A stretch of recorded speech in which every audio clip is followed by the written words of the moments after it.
Olá, graça e paz. Essa é a 55ª semana da nossa jornada de leitura bíblica.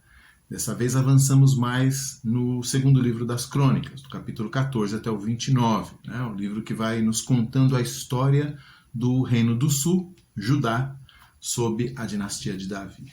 Nos capítulos 14, 15 e 16, nós vemos o reinado de Asa. Asa foi um bom rei, fez reformas religiosas importantes, mas ele fez uma aliança com a Síria e a sua aliança foi repreendida pelo profeta Hanani.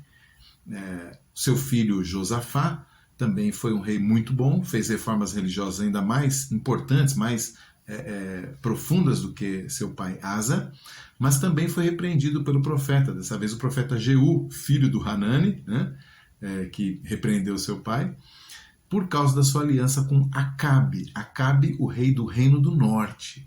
Então, Asa fez aliança com a Síria e agora Josafá faz uma aliança com o Reino do Norte, o Reino de Israel, mas que recebe a repreensão porque o Reino de Israel, a essa altura do campeonato, está completamente afastado dos caminhos do Senhor, afundado em idolatria crassa. Então, isso aí a gente tem essa história de Josafá do 17 até o 19. No 20, continua a história de Josafá, falando de uma miraculosa vitória que ele teve contra uma confederação, um exército gigantesco de amonitas, moabitas e meunitas, e também fala da morte de Josafá. Depois disso tem o reinado de Jeorão, assassino de seus irmãos, ele acabou com a competição lá através do assassinato, e imitador dos reinos do norte. Então, se o reino do norte estava completamente desviado, Jeorão começou a imitar tudo aquilo de errado que se fazia no norte. E aí então ele foi castigado com uma enfermidade, com derrotas militares também, está aí no capítulo 20. No capítulo 22, há o reinado de Acasias, que morre numa visita que ele faz ao rei do norte durante um golpe de Estado. Olha só como Deus trabalha, até com certa ironia. Então, esse rei Acasias foi fazer uma aliança com o rei do norte, o rei de Israel, ele de Judá, foi fazer uma aliança com o reino de Israel, e justamente naquele momento Deus mandou um golpe de Estado contra o rei do norte, e Acasias acaba morrendo nesse golpe de Estado, que não era nem do país dele, era de outro. E a mãe de Acasias, que está lá no Reino do Sul esperando a volta do seu filho, descobre que seu filho morreu e dá um golpe de Estado para se manter no trono do Reino do Sul, já que o seu filho morreu. Isso não era permitido, por isso que é um golpe de Estado. Mas aí o capítulo 23 mostra, digamos assim, um contragolpe do sacerdote Joiada, que esconde um dos filhos, legítimo sucessor de Acasias, que era o jovem Josias, E aí então ele esconde esse jovem,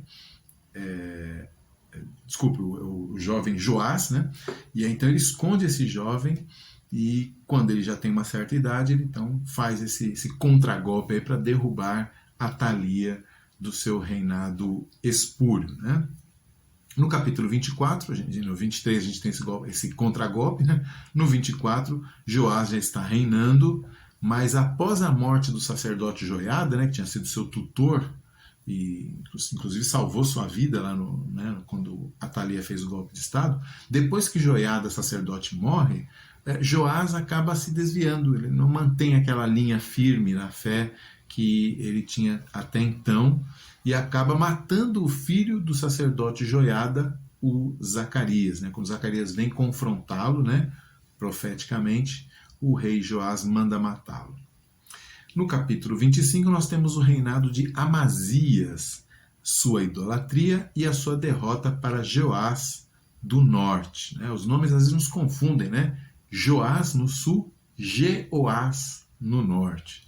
Então, quando o reino do norte ganha uma batalha contra o reino do sul, é porque Deus está querendo castigar muito o reino do sul, porque o reino do norte já tinha se desviado há muito tempo. No versículo 20, no capítulo 26, o reinado de Uzias, sua lepra por ter queimado incenso no templo. Ele invade uma área que não é dos reis, é só dos sacerdotes, e quer queimar incenso no templo, e Deus então traz também uma enfermidade para ele, uma lepra. No capítulo 27, o reinado de Jotão, reinado curto, ali sem muito interesse. No capítulo 28, o reinado de Acás, que foi um idólatra, um dos piores reis de Judá, sacrificou seus filhos aos ídolos e fechou o templo do Senhor. E aí ele foi derrotado e levado cativo pela Síria e também por Israel. Então Israel e Síria se juntaram para levar cativo o Acás, né? Isso é um castigo de Deus, com certeza. No capítulo 29, encerramos nossas leituras com o reinado de Ezequias, um novo rei reformista, né, que traz ali a reabertura do templo, e purifica o templo, põe para funcionar novamente, restabelece o culto a Deus. Bom, esse foi um trecho com muitas coisas, né, muitos detalhes, muitos acontecimentos. Meus destaques vão para o seguinte. Primeiro, a carta de Elias. Né? No capítulo 21 aparece uma carta de Elias. Elias já tinha desaparecido do cenário há muito tempo, de repente aparece uma carta de Elias ali. E nós não precisamos supor que Elias voltou de redemoinho só para escrever uma carta, né? Voltou do céu. A gente sabe que Elias não passou pela morte, pelo menos não há o relato da morte de Elias lá no livro dos reis. Apenas o fato de que ele passou um redemoinho e ele subiu aos céus, né? Então, mas não precisamos imaginar que só porque ele não tinha morrido, que essa carta foi escrita naquele momento por ele. Né? Também não precisamos imaginar que foi uma carta psicografada, né? algum médium lá que resolveu escrever uma carta de Elias. Não. Elias, quando nós lemos lá no primeiro livro dos reis, ele tinha discípulos, ele fez uma escola de profetas, e ele era o líder. Então é muito fácil a gente imaginar, o texto não nos conta, mas é muito fácil a gente imaginar que Elias escreveu uma carta que precisava ser entregue para um rei que ainda não estava nem no trono, e ele então deve ter deixado as ordens lá com os seus discípulos para que eles providenciassem a entrega da carta no devido tempo, que foi exatamente aqui, quando essa carta é entregue para o rei. Um detalhe importante aqui daquele nosso exercício de leitura comparada, né? O que eu chamo de leitura comparada? É quando a gente compara reis com crônicas, os dois estão contando a mesma história, mas contam de jeitos diferentes, e a gente então percebe a ênfase que cada um quer dar, a mensagem que cada um quer passar. Enquanto o Reis traz apenas um resumo sobre o rei Asa, lá no capítulo 15 do primeiro livro dos Reis, do 1 ao 24, somente aqui, em Crônicas, nós temos a vitória miraculosa de Asa contra Zerá, o rei etíope, né, lá no capítulo 14, diz que ele tinha 1 milhão de soldados. Imagine você, e mesmo assim foi vencido pelo rei Asa, né, por intervenção divina. E também a profecia de Azarias animando Asa a se voltar para o Senhor no capítulo 15. Isso o livro dos Reis não nos conta. Né? Então, a gente percebe claramente que o cronista está exaltando o reino do sul, a dinastia de Davi, os descendentes de Davi e essa aliança próxima do Senhor com o reino do sul. E, claro, passando a mensagem para os seus leitores de que Deus abençoa a obediência, Deus abençoa a casa de Davi. Mas o cronista, veja bem, ele não é cúmplice do erro dos descendentes de Davi, ele não fica passando pano, não. Por exemplo, só ele relata a repreensão divina que Asa recebeu por meio do profeta Hanani. Reis não fala nada, mas ele faz questão de registrar lá no capítulo 16. E o pior, a rebeldia do rei, prendendo o profeta e oprimindo todos os fiéis que tinham discordado da sua atitude, o que resultaria depois na enfermidade que Deus lhe daria, uma enfermidade mortal que o rei Asa vai sofrer. Né? Então ele não está passando pano, ele relata as coisas como elas são.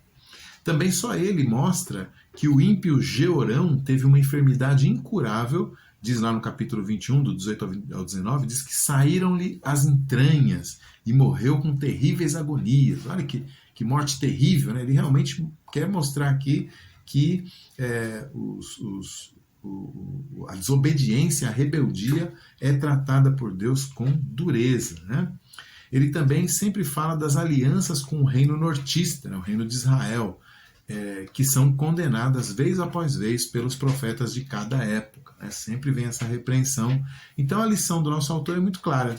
Se os judeus do seu tempo obedecessem ao Senhor, seriam abençoados, mas se desobedecessem, seriam castigados. Uma lição simples, está lá em Deuteronômio, já capítulo 28, 29, lá, Deus já faz essa advertência. É uma lição que nos serve também, né?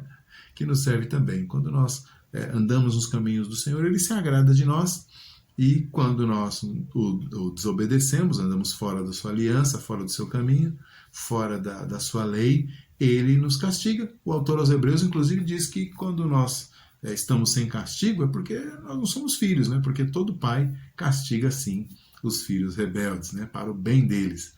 Assim é Deus conosco também. Até a próxima semana.